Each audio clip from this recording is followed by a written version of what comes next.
No nosso último encontro, foi dito que, na Grécia Antiga, os primeiros naturalistas consideravam a vida um elemento estático, sem métodos e ferramentas mais elaboradas de investigação do mundo natural. Mesmo às pessoas mais esclarecidas, restavam as explicações sobrenaturais, as teorias formuladas com escassez de embasamento, de evidências materiais, muitas vezes tendo como base apenas a nossa percepção, a imaginação, a limitada capacidade humana de observar as coisas.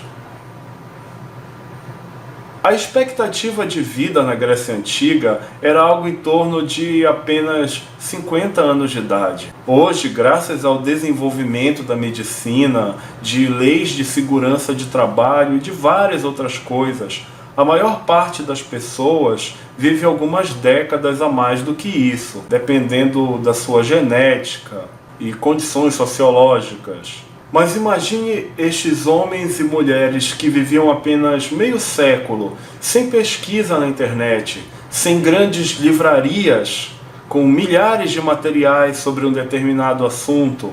O que restava eram os escritos de outros que vieram antes deles e a limitada visão que uma pessoa pode ter do seu redor. Com tudo isso em mente, não é difícil entender por que os primeiros naturalistas não percebiam a transformação das coisas. Não percebiam a natureza como algo em constante movimento e nem como o mundo se conectava profundamente. Não percebiam nem mesmo que fazíamos parte dessa natureza e dos nossos impactos nesse pálido ponto azul em algum lugar de um sistema solar entre muitos sistemas solares, em uma galáxia entre muitas galáxias do vasto universo. E até hoje, a maior parte de nós só olha para o seu próprio umbigo, está mais preocupada com seu trabalho, seu consumo, seu reality show preferido, ou quem vai sair vencedor da Copa dos Libertadores. E tudo bem,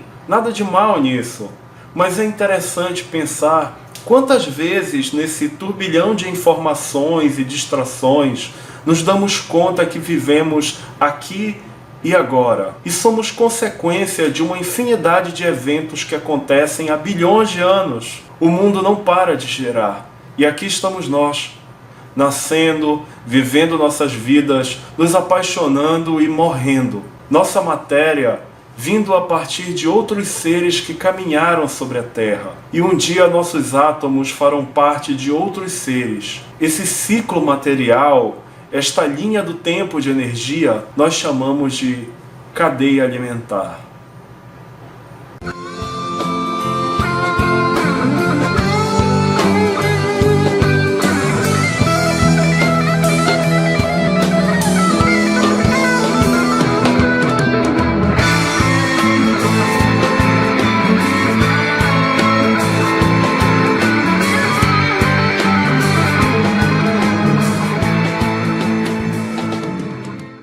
Olá, humanos! A nossa terceira aula será sobre cadeia alimentar. E a nossa quarta aula dá início a uma série de aulas sobre relações ecológicas. Mas vamos lá. Aula 3, cadeia alimentar. A cadeia alimentar é a relação entre matéria e energia que envolve os seres vivos através da alimentação. Podemos dizer, de uma forma simplória, que a cadeia alimentar é basicamente uma sequência de organismos que se alimentam uns dos outros. Nestas cadeias temos os seguintes agentes. O produtor, que é um ser autótrofo, lembra? A gente falou disso na aula passada. Ou seja, ele produz o seu próprio alimento dentro do seu corpo. Isso pode ser feito a partir da fotossíntese, usando a luz do sol, a quimiossíntese, através da oxidação de processos químicos, mas depois a gente fala nisso. Os produtores ocupam o primeiro nível trófico da cadeia alimentar, consumidores. Já o segundo nível trófico é ocupado pelos consumidores primários, que são aqueles que se alimentam dos produtores. Ou seja, seres herbívoros como o coelho ou o panda são consumidores primários. Seres que se alimentam dos herbívoros, como uma coruja que se alimenta de um roedor, são consumidores secundários. E por fim, nós temos os consumidores terciários, que são os animais que se alimentam de seres carnívoros. Observe que há uma diferença entre estes nomes e o nível trófico. O consumidor secundário, por exemplo, está no terceiro nível trófico. O terciário está no quarto. Decompositores. Estes seres vivos microscópicos são essenciais para a reciclagem da matéria orgânica e renovação da cadeia alimentar. Fungos, algumas bactérias e alguns protozoários são seres decompositores. Sabe quando você passa por um animal morto na rua e ele está... Ou quando uma fruta fica exposta na mesa por muitos dias e acaba estragando, se enchendo de fungos e bactérias? O que acontece nesses casos é justamente o processo de decomposição.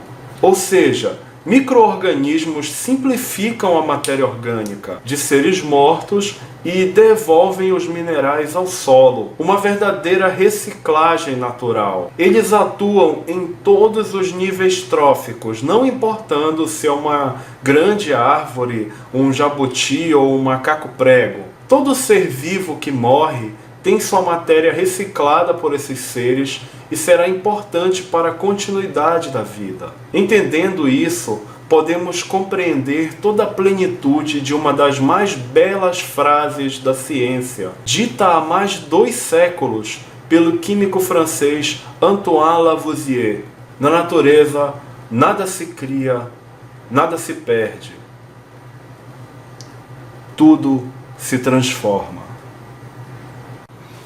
As interações entre os seres vivos não se baseiam simplesmente na alimentação. Nessa quarta parte do estudo de ecologia, falaremos sobre esta complexidade que cerca as relações. Algumas relações são harmônicas, ou seja, ambas as espécies se beneficiam, outras são desarmônicas. Algumas são intraespecíficas, entre seres da mesma espécie, e outras são interespecíficas. Estes são os conceitos mais básicos que a gente vai relembrar ao longo das aulas. Mas vamos começar por sociedade. Quando a palavra sociedade nos vem à mente, geralmente pensamos nas sociedades humanas. O jurista Dalmo Dallari define sociedade como qualquer associação de indivíduos que se relacionam objetivando um bem comum. Por essa perspectiva, podemos ser levados a pensar que nem sempre na história da humanidade nos vemos reunidos em torno de um bem comum.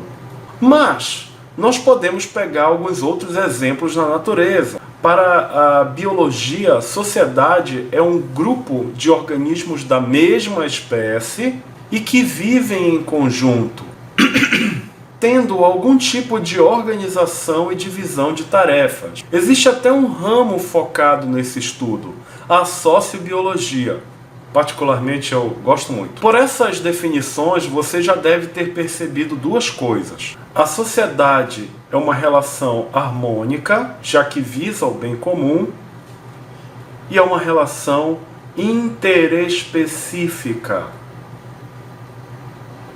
Entre as sociedades mais comuns estudadas na biologia estão as de insetos. Várias espécies de insetos são seres sociais e de invejável organização, como as formigas, as abelhas e os térmitas. A bióloga Deborah Gordon, do Departamento de Biologia de Stanford, nos Estados Unidos, e pesquisadora de longa data das sociedades de formigas, escreveu até um livro sobre isso. Nos conta que as formigas se dividem em 3 castas: rainhas, machos e operárias. As rainhas são fêmeas férteis e aladas, com asas, bem maiores que os demais indivíduos. No período de reprodução, geralmente no início do verão, as rainhas e os machos virgens saem do formigueiro para o voo nupcial e se encontram no ar. E aí, após a cópula, os machos não são mais aceitos pelo formigueiro de origem e não são capazes de se sustentarem sozinhos. Por isso, morrem logo em seguida. Apesar de milhares de indivíduos de diferentes formigueiros saírem para o voo nupcial, a maioria morre, pois são devorados por outros animais ou não suportam condições climáticas adversas. Parece um pouco estranho, já que a nossa sociedade certamente não se organiza assim, mas provavelmente, se as formigas pudessem observar como a nossa sociedade se organiza, elas também veriam uma grande quantidade de coisas que considerariam injustas e absurdas.